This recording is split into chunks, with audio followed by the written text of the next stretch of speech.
तो मुख्यमंत्री योगी जी हैं। माइक आईडी ऊपर करते हैं। ये कपड़े पहनने से योगी नहीं हो सकते। कोई भी कपड़ा पहन ले, हम सब कपड़े पहन ले, आप पहन ले कपड़े, वो तिलक किया गया था।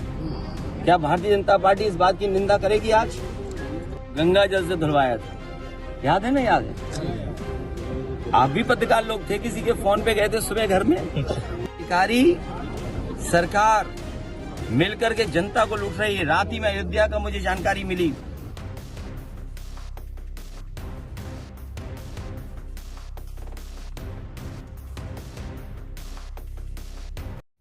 नमस्कार। क्या सच में उत्तर प्रदेश में भूमाफियाओं का राज हो गया है? क्या सच में सरकार और प्रशासन मिलकर जनता को लूट रहे हैं? सोचिए, अगर कोई इंसान जो कभी किसान था, जिसके पास खुद की खेती करने तक की जमीन नहीं थी, अचानक वो सैकड़ों बीघे जमीन का मालिक बन जाए, ट्रक डंपर खरीद ले और महंगी गाड़ियों में घूमने लगे, तो आपको क्या लगेगा? आप कहेंगे या तो उसने कोई बड़ा बिजनेस कर लिया या फिर वो किसी बड़े भ्रष्टाचार का हिस्सा बन चुका है। और अब यही सवाल उत्तर प्रदेश में चर्चा का विषय बना हुआ है।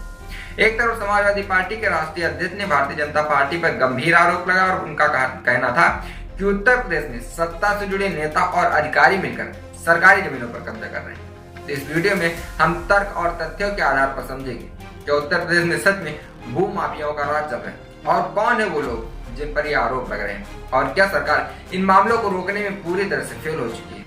अखिलेश यादव के मुताबिक फतेहपुर, अयोध्या, लखनऊ जैसे शहरों में भारतीय जनता पार्टी के नेताओं ने जमीनों पर अवैध कब्जा किया। फतेहपुर में तो बीजेपी के अधिकारी ने अपने नेताओं पर गंभीर आरोप लगा दिए और उनकी पोल तक खोल दी। अब कहा जा रहा है कि जिसके पास पहले एक भी बीघा जमीन नहीं थी, आज वो सैकड़ों बीघों जमीन का मालिक बन चुका है, ट्रक डंपर खरीद चुके हैं। यानी खेल सिर्फ विपक्ष बनाम सत्ता का नहीं है। अब बीजेपी के अंदर भी बीजेपी के नेता ही अपने नेताओं पर उंगलियां उठाने लगे। लेकिन क्या पहली बार हुआ है? तो पहली बार नहीं हुआ। अगर आपको याद हो, कुछ समय पहले अयोध्या में राम मंदिर निर्माण से जुड़ी जमीनों की खरीद फरोख्त को भी लेकर विवाद हुआ था। आरोप यह था कि बीजेपी के नेताओं और रसूखदारों ने किसानों से सस्ती दरों पर जमीन खरीदकर उसे करोड़ों में बेच दिया और इसकी पोल भी 3-4 महीने पहले खुल चुकी है। लेकिन सरकार इस पर चुप्पी साधे रही। अब सवाल ये उठता है, क्या यह घोटाला सत्ता के संरक्षण में होता है? क्या आम जनता को इसका फायदा मिलता है या सिर्फ ये कुछ नेताओं और अधिकारियों की जेब भरने का जरिया है? इसका जवाब यह है कि सिर्फ कुछ नेताओं को खुश करने के लिए सरकार ऐसे खेल खेलती है। अब बात करते हैं यूपी में कानून व्यवस्था की। हाल ही में लखनऊ में एक महिला के साथ लूट, बलात्कार और हत्या का मामला सामने आया। अखिलेश यादव का आरोप है कि उत्तर प्रदेश में अपराधी बेलगाम हो चुके हैं, क्योंकि पुलिस नाम की कोई चीज तो बची नहीं। तो क्या पुलिस वाकई में इन मामलों में कुछ कर रही है?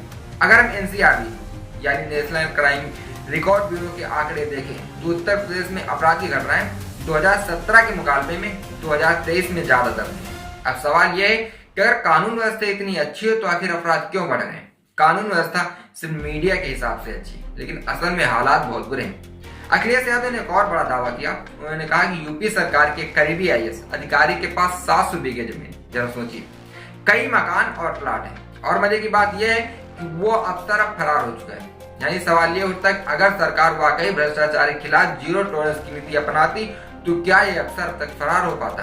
अब तक तो अरेस्ट हो जाना चाहिए था। और अब सबसे बड़ा सवाल, क्या ये आरोप सही है? क्या सरकार जानबूझकर इस पर पर्दा डाल रही है? अगर ये सब गलत है तो सरकार को इसका जवाब देना चाहिए, और अगर सही है तो अपनी ताकत दिखा के इन पर बुलडोजर चलवाना चाहिए। अगर ये सब सच है तो इस पर सवाल उठने चाहिए। और इसी सवाल के साथ मैं आपसे पूछता हूँ, क्या यूपी सरकार इस मुद्दे पर जवाब देगी या फिर यह भी एक घोटाला बनकर इतिहास के पन्नों में खो जाएगा? आपका क्या सोचना है? इस बात का जवाब कमेंट बॉक्स में कमेंट करके जरूर दें। देखते रहिए हालचाल। जय हिंद।